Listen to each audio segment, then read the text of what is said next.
Aux États-Unis, après le retrait des navettes spatiales, la NASA a dû trouver une solution pour développer sur le sol américain des vaisseaux spatiaux habités comme de fret. En ce qui concerne les vaisseaux de fret, Dragon de SpaceX et Cygnus d'Orbital Sciences ont été sélectionnés pour que les États-Unis d'Amérique retrouvent vite une indépendance, car en effet, sur une longue période, le ravitaillement de l'ISS était assuré par ses partenaires comme avec le Progress russe, l'ATV européen et l'HTV japonais. Mais aujourd'hui, en 2022, alors que Cygnus n'a pas pu être lancé récemment suite à son lanceur Antares qui est constitué de composants russes, nous voyons bien qu'au final, la nouvelle version de Dragon reste très intéressante financièrement, notamment avec sa capacité de réutilisation qui devrait être exploitée très prochainement.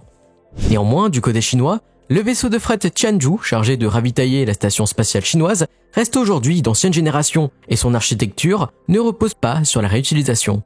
Ainsi, sur le long terme, alors que le programme lunaire chinois pourrait prendre une bonne partie des ressources allouées au spatial, les agences chinoises vont devoir se doter de vaisseaux consommant le moins de fonds possible. En ce qui concerne les vols habités, le vaisseau de nouvelle génération développé par le groupe national Casque devra remplacer à terme l'engin Tianzhou. Par ailleurs, du point de vue du ravitaillement, Tianzhou, l'autre vaisseau de la flotte, n'a pour le moment aucun remplaçant de nouvelle génération. Mais hormis le point financier et le fait que le remplaçant de Tianzhou peut être transformé en cargo en dernier recours, finalement, le groupe national Casque ne pourra pas répondre à toutes les demandes gouvernementales comme commerciales. En effet, Casque est chargé de développer les lanceurs lunaires Long March 9 et CZ-5DY, ainsi que leurs multiples configurations, tout en produisant de plus en plus de missiles. Car en effet, au même titre que Kasich, les deux groupes nationaux opèrent dans le domaine aérospatial, et ils fournissent notamment les armées chinoises en missiles. Ainsi, pour prévenir d'une potentielle pénurie de vaisseaux de ravitaillement, la CMSA, soit l'une des agences spatiales responsables de la station Tiangong, a appelé les acteurs privés à développer des vaisseaux cargo de nouvelle génération, et cela à bas coût pour ce palais céleste. Pour cela, la startup Interspace Explorer, fondée par Fu Shenming, un ex-employé de Cast, étant une filiale de Casque, doit lancer en 2022 un premier prototype de vaisseau. Du nom de Zhenjiang 1, le démonstrateur au décollage aura une masse de 350 kg, tandis qu'une capsule de retour reviendra sur Terre pour tester la résistance du prototype face à la rentrée atmosphérique. Néanmoins, Interspace, ne développant pas de lanceur, a dû trouver un allié. Initialement, c'était iSpace et ses Hyperbola qui étaient désignés comme fournisseurs du lanceur. Néanmoins, suite aux multiples échecs de cette startup, Interspace s'est dirigé au final vers Galactic Energy et son lanceur à propelgol solide CRS-1, réputé pour sa fiabilité. Fondée le 6 février 2018, l'entreprise privée Galactic Energy a comme pour cofondateurs deux chercheurs chinois du nom de Liu Baichu et Xia Duncan, souhaitant s'engager dans la réduction des coûts de l'accès à l'orbite.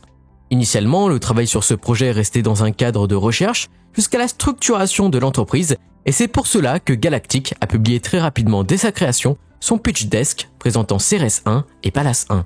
Ainsi, dans la foulée le mois suivant, tout s'est enchaîné très vite. Premièrement, il y a eu des entrants au capital, puis dans un second temps, en l'espace de moins de 2 ans, les équipes ont établi une chaîne de production tout en testant les divers composants du lanceur léger CRS-1. Par conséquent, toute cette phase très rapide d'essais structurels et moteurs ont permis à la start-up de procéder au lancement inaugural du lanceur en composite le 7 novembre 2020, soit en à peu près 2 ans et 8 mois après sa présentation. Par ailleurs, ce premier lancement de Gulchansing 1 a été un succès. Lors de cette mission, il devait déployer un satellite expérimental de 50 kg qui ont de Taitsu 11 destiné aux communications IoT, soit l'Internet des objets. Néanmoins, cette fusée à propelgol solide, affichant un taux de réussite à 100% sur ses 3 lancements, n'est qu'une toute petite étape pour l'entreprise. En effet, à terme, la fusée partiellement réutilisable Pallas 1 à propelgol liquide est la priorité de la start-up. Devant voler en 2023, ce lanceur moyen composé de 2 étages est doté d'une coiffe de 3,8 mètres de diamètre sur 8 mètres de hauteur. Il pourra ainsi déployer 5 tonnes en orbite terrestre basse. De plus, la récupération puis la réutilisation du premier étage sera une grande étape assurée par les moteurs réutilisables Welkin de 50 tonnes de poussée fonctionnant à l'oxygène liquide et au kérosène. Mais ce qu'il faut savoir, c'est que pour les premiers vols, il n'y aura pas de récupération du premier étage, car en effet, le lanceur décollera depuis le site de lancement de Taiyuan en attendant l'achèvement du nouveau complexe commercial de Wenchang sur l'île de Renan. Ce complexe devant être livré à l'année 2024 comportera des zones d'atterrissage et des nouvelles infrastructures. En revanche, même si Galactic est à Pékin, la start-up n'est pas fermée au marché international et souhaite lancer des charges étrangères via ses lanceurs. À titre indicatif, la société s'est liée au projet Karman, une fondation mondiale créée en Allemagne, se consacrant à la coopération spatiale et au dialogue. Par exemple, le vice-président de Galactic, Sia Duncan, déclarait qu'il aimerait travailler avec des leaders du monde entier pour renforcer le dialogue et la collaboration transfrontalière dans les domaines de la science, de la tech, des affaires, de la culture ou encore de l'art. Mais même si nous pouvons être attendris par cette déclaration, Galactic compte surtout s'intégrer le plus rapidement possible au paysage sud-américain et européen avant ses concurrents chinois tels qu'iSpace, Landspace ou encore OneSpace. En somme, Galactic est à mon sens l'entreprise qui a le plus de chances de prendre la tête du marché des lanceurs privés en Chine. De plus, si la CRS-1 affiche une 4e réussite pour le lancement de Zhenjiang, le partenariat avec Interspace devrait s'étaler sur le long terme, et donc Galactic pourrait lancer via une configuration plus lourde de Pallas 1 le vaisseau final de la startup. Finalement, cette coopération Galactic et Interspace pourrait marquer l'histoire du spatial chinois en étant les premiers acteurs privés à s'amarrer à la CSS. Mais d'ici quelques années, iSpace, avec la version la plus lourde de son Hyperbola 3, partiellement réutilisable, pourrait elle aussi couvrir les vols à destination de la CSS. Dans le futur, la startup compte développer un avion spatial réutilisable qui pourrait être décliné en version habitée et cargo. Mais malgré ses ambitions, iSpace est actuellement en mauvaise posture, notamment avec son Hyperbola 1 qui a rencontré un taux d'échec plutôt élevé. Néanmoins, l'entreprise risque de vite passer à son lanceur partiellement réutilisable Hyperbola 2 qui doit voler dès 2023 depuis Juchuan. Mais personnellement, je mettrais plus une pièce sur K-Space, soit le département commercial de l'Académie des sciences de Chine, car en effet, chez K-Space, ils sont en train de développer des lanceurs divers et variés nommés Zhongke. Sa première fusée Zhongke 1A a réussi son vol inaugural ce 27 juillet, mais à terme, l'entreprise compte proposer une large gamme de lanceurs.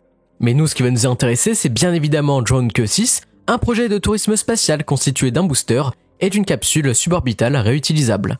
Néanmoins, dans le futur, on pourrait voir le développement d'un vaisseau décliné sur 2 versions, cargo et habité, pouvant être envoyé par le lanceur Zhongke 4, mais bien sûr, ce point reste purement spéculatif. En revanche, à l'extérieur de la Chine dans un futur plutôt lointain, les agences chinoises pourraient aussi acheter des vaisseaux Oriole en configuration cargo à Roscosmos. Car en effet, la Russie et la Chine collaborent pour que leurs vaisseaux de nouvelle génération soient interopérables. C'est-à-dire que certaines fusées russes vont pouvoir lancer le prochain vaisseau de casque et la Chine pourra lancer le vaisseau Oriole avec ses lanceurs. En tout cas, si vous souhaitez en savoir plus sur Oriole, une vidéo est déjà disponible sur ma chaîne. Le lien est en description. Voilà, c'est la fin de cette vidéo. Merci de l'avoir suivi. N'hésitez pas à vous abonner à la chaîne YouTube pour ne rien rater, à me retrouver sur les réseaux sociaux, Twitter, Instagram, Discord, TikTok. Les liens sont en description. Et moi, je vous dis à très vite pour de nouvelles aventures. C'était Matt sur Mars. Allez, bye.